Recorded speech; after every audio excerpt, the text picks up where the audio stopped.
Hello and welcome all of you. So today we are going to discuss our next topic, introduction to internet. Basically ये वाला topic आज हम start करने वाले हैं.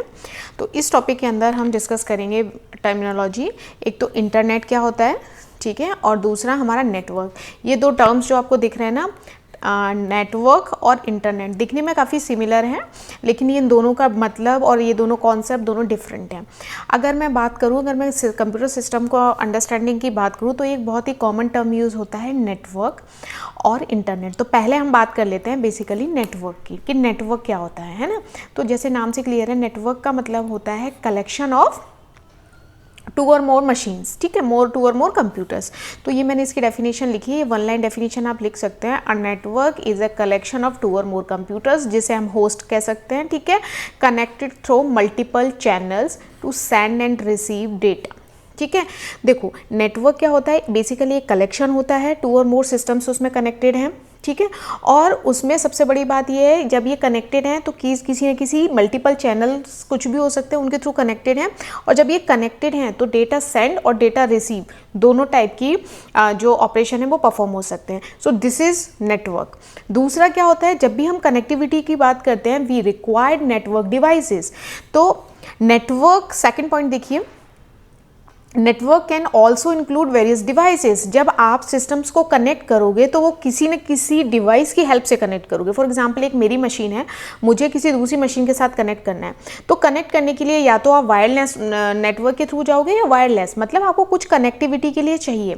तो यहाँ पे जब कम्युनिकेशन करते हैं डिफरेंट मशीन के बीच में, तो क्या करते हैं, हमें कुछ डिवाइसेस की रिक्वायरमेंट होती है. जो डिवाइसेस कौन कौन से होते हैं, जैसे राउटर्स हो सकता है, हम स्विचेस यूज़ करते हैं, हब यूज़ करते हैं, ब्रिज यूज़ करते हैं, जैसे कि आपने लैब्स वगैरह में देखे होंगे कॉलेजेस में.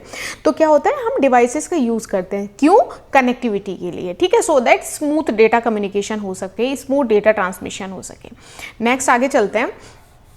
इंटरनेट जो होता है वो बेसिकली ग्लोबल नेटवर्क, अगर मैं बात करूं जो नेटवर्क ग्लोबली है, तो वहाँ पे क्या होता है, इंटरकनेक्टेड होते हैं कंप्यूटर स्पैनिंग द वर्ल्ड, मतलब होल वर्ल्ड में.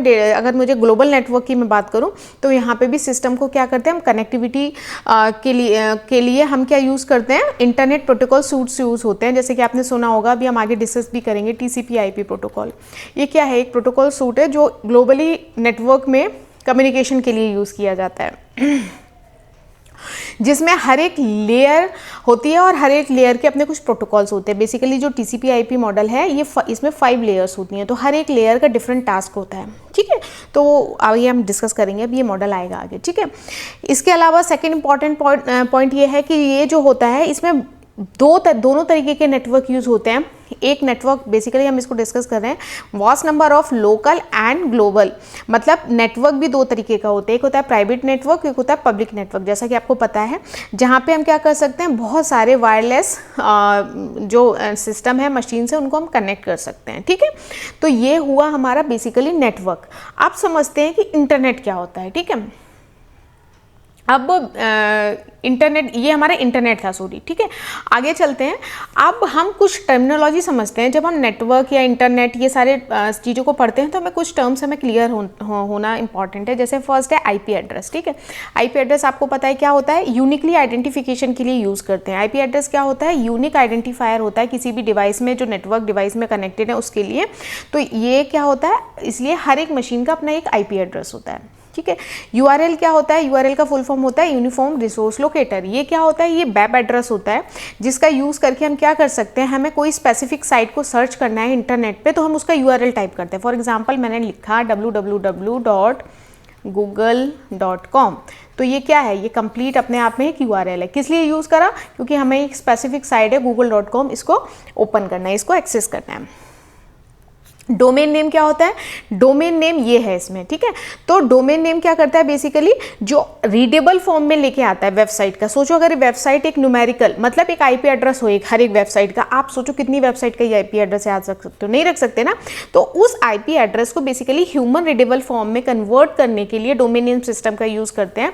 तो जिससे क्या कर सके, हम उसको रीडेबल बना सके, सिंप्लीफाई कर सकें, ठीक है. क्योंकि हमें बेसिकली google.com याद रहेगा, इंस्टीड के गूगल का IP एड्रेस याद रखें हम, ठीक है. उसके अलावा टर्म्स हैं HTTP और HTTPS, ये भी मैंने आपको डिस्कस किए थे। ये दोनों प्रोटोकॉल हैं बेसिकली, और ये किस लिए यूज़ किए जाते हैं? डेटा को एक्सचेंज करने के लिए वेब के ऊपर, मतलब वेब के ऊपर हमें डेटा को एक्सचेंज करना, मतलब data send and data receive. तो यहाँ HTTP protocol, hyper text transfer protocol use करते हैं, प्लस HTTPS भी यूज़ करते हैं, because S denote here security, secure transmission के लिए यूज़ करते हैं, क्योंकि यहाँ पे जो डेटा हमें मिलता है या जो कनेक्शन होते हैं वो इनक्रिप्टेड फॉर्मेट में होते हैं। सो HTTPS is more secure as compared to HTTP. Now moving browser क्या होता है? ब्राउज़र अपने आप में एक सॉफ्टवेयर है बेसिकली। अगर कोई आपसे पूछता है ब्राउज़र क्या है, तो ब्राउज़र खुद एक सॉफ्टवेयर है जो कि जिसका यूज़ करके हम एक्सेस करते हैं किसी भी वेबसाइट को। अगर मुझे कहीं नेविगेट करना है, उसे ओपन करना है, तो सबसे पहले मुझे ब्राउज़र की हेल्प की रिक्वायरमेंट होती है। कुछ एग्जांपल लिखे हैं, जैसे क्रोम, फायरफॉक्स, सफारी, जो भी हर कोई अलग अलग ब्राउज़र यूज़ करता है। फॉर एग्जांपल मुझे www.google.com को ओपन करना है, तो इसके लिए सबसे पहले मुझे ब्राउज़र ओपन करना पड़ेगा। जब ब्राउज़र ओपन करूँगी तब इसको मैं ओपन करूँगी आगे, ठीक है। सर्वर क्या होता है? सर्वर बेसिकली कंप्यूटर सिस्टम ही होता है जो हमें प्रोवाइड करता है रिसोर्सेज, डेटा की सर्विसेज, जो भी हम वेबसाइट्स को होस्ट कर रहे हैं वो कहाँ है, एप्लीकेशंस, होस्टिंग एप्लीकेशंस कहाँ है, ये सारे एक मशीन पे रहते हैं, जिस मशीन को हम सर्वर बोलते हैं, ठीक है। उसके आगे चलते हैं। Next DNS। DNS बहुत पॉपुलर टर्म है, DNS हमें पता होना चाहिए। DNS बेसिकली क्या होता है? Domain name system. ये एक सिस्टम होता है जो क्या करता है? ट्रांसलेट करता है डोमेन नेम्स को IP एड्रेस में, ठीक है, और ये इनेबल करता है ब्राउज़र को कि उस वेबसाइट को लोड करे। तो ये क्या करता है? ट्रांसलेट करता है बेसिकली किसको? डोमेन नेम को IP एड्रेस में, ठीक है। राउटर क्या होता है? जैसे नाम से क्लियर, राउटर अपने आप में एक डिवाइस है, हम लगाते हैं ना अपने घर में। अगर मुझे अपना पर्सनल नेटवर्क क्रिएट करना है, तो मैंने अपने घर में राउटर लगाया, जिससे मेरी मशीन भी कनेक्ट है, जिससे मेरा टैब भी कनेक्ट है, iPad भी कनेक्ट है, मेरा फ़ोन भी कनेक्ट है। तो राउटर बेसिकली क्या करता है? ट्रैफिक को नेटवर्क में डायरेक्ट करने के लिए यूज़ किया जाता है। ये डिवाइस है जो डायरेक्ट करता है कि डेटा का ट्रैफिक है उसको डायरेक्ट करने के लिए हेल्प करता है, ठीक है। और ये कैसा होता है? बेसिकली लोकल नेटवर्क ही होता है। बैंडविड्थ क्या होती है? बैंडविड्थ इंपॉर्टेंट है। बैंडविड्थ क्या करती है? ये बेसिकली हमें ये बताता है कि जो मैक्सिमम डेटा ट्रांसफ़र रेट है ना नेटवर्क में, वो क्या है, मतलब मैक्सिमम डेटा ट्रांसफ़र रेट कितना है उस पर्टिकुलर नेटवर्क का। और ये सारी चीज़ें हमें पता चलती हैं बैंडविड्थ की हेल्प से। फायरवॉल जो हम मशीन में देखते हैं और हम बोलते हैं फायरवॉल के ऑन करके रखो, इनेबल करके रखो। तो फायरवॉल क्या होता है? एक सिक्योरिटी सिस्टम होता है बेसिकली, जिसका काम होता है ये मॉनिटर करना और फिल्टर करना कि जो भी ट्रैफिक हमारे नेटवर्क में आ रहा है, ठीक है, चाहे वो इन हो या आउट हो, ठीक है, तो वो ट्रैफिक को थोड़ा सा मॉनिटर करता है, फिल्टर करता है, और जो उसे अनऑथराइज्ड एक्सेस लगता है तो उसको वो क्या करता है? वहीं पे रोक देता है, हमारे नेटवर्क में आने नहीं देता है। सो फायरवॉल बहुत इंपॉर्टेंट रोल प्ले करता है। तो हमें हमेशा फायरवॉल को इनेबल करके रखना चाहिए, सो दैट वो हमारे नेटवर्क में जो भी ट्रैफिक आ रहा है उसकी इनकमिंग और आउटगोइंग में जो भी है उसको फिल्टर करता रहे और कंटिन्यूसली मॉनिटर करे। एडवांटेज क्या है इंटरनेट के? बहुत सारे एडवांटेज ही एडवांटेज है ना, आपको भी बताएं। हम देखो, ग्लोबल कनेक्टिविटी प्रोवाइड करता है, नो डाउट। हम कहीं यहाँ इंडिया में बैठ के हम US UK कहीं भी हमारे फ्रेंड्स, हमारे रिलेटिव हैं, हम कनेक्ट कर सकते हैं with the help of internet. Information access, information हम कहीं से भी एक्सेस कर सकते हैं, चाहे रिसर्च इन्फॉर्मेशन हो, जनरल इन्फॉर्मेशन का एक्सेस हम बहुत ही ईजी हो गया है with the help of internet. Convenience है कि हम अपनी कन्वीनियंस पे अपने घर बैठ के अपने डोर स्टेप पे चीज़ें कर सकते हैं। हम ऑनलाइन बैंकिंग यूज़ करते हैं, ऑनलाइन शॉपिंग यूज़ करते हैं, बहुत सारे ऐसे टास्क हैं जिसके लिए हमें पहले जाना पड़ता था, अब हम कैसे कर सकते हैं? ऑनलाइन फॉर्मेट में कर सकते हैं। एजुकेशन, ई-लर्निंग, बहुत सारे ई-लर्निंग प्लेटफॉर्म्स हैं, एजुकेशनल प्लेटफॉर्म्स हैं, जहाँ पे बहुत ही स्टूडेंट और बहुत अच्छे प्रोफेशनल्स हमारे साथ कनेक्ट होते हैं, जहाँ से हम रिमोट लर्निंग को प्रमोट करता है। तो ये भी इंटरनेट की हेल्प से ही है। इंटरटेनमेंट है, म्यूज़िक है, गेम है, सोशल मीडिया है, जिसके थ्रू हम क्या कर सकते हैं? कनेक्ट कर सकते हैं अपने दोस्तों से, अपना मनपसंद म्यूजिक सुन सकते हैं, मूवी देख सकते हैं। तो ये क्या है? इंटरटेनमेंट। लेकिन ये पॉसिबल कैसे हुआ? With the help of internet. बहुत सारी बिजनेस अपॉर्चुनिटी है, हम ऑनलाइन बिजनेस देखते हैं, हम ई-कॉमर्स प्लेटफॉर्म देखते हैं, वर्क फ्रॉम होम करते हैं, डिजिटल मार्केटिंग हो गई, ये बहुत सारी बिजनेस अपॉर्चुनिटीज़ इनेबल हुई जब इंटरनेट की फैसिलिटी आई।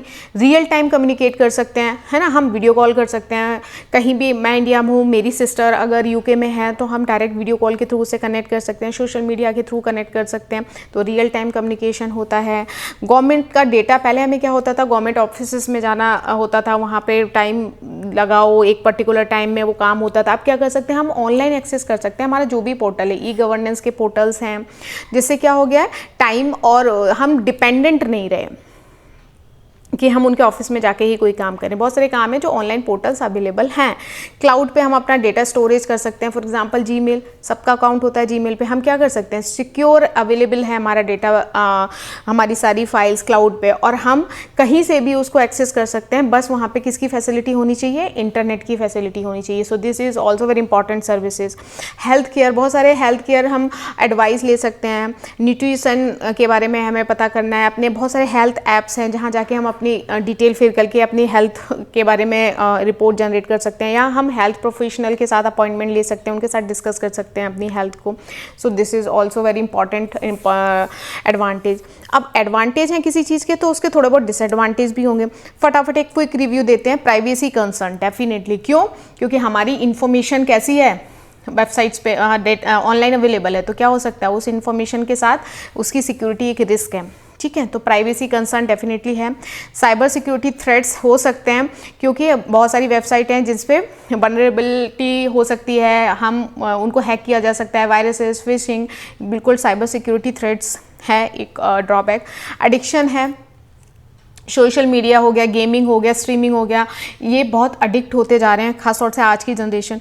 तो एडिक्शन की वजह से मेंटल एंड फिजिकल हेल्थ भी लोगों की सफ़र कर रही है। मिस इन्फॉर्मेशन भी कई बार हमें सोशल या ऑनलाइन प्लेटफॉर्म से मिल सकती है। फॉर एग्जांपल, कोई जान के या फिर इंटेंशनली अगर किसी की इमेज को र्यून करना चाहता है, तो कोई भी फेक न्यूज़ डाल सकता है, मिसलीड कर सकता है।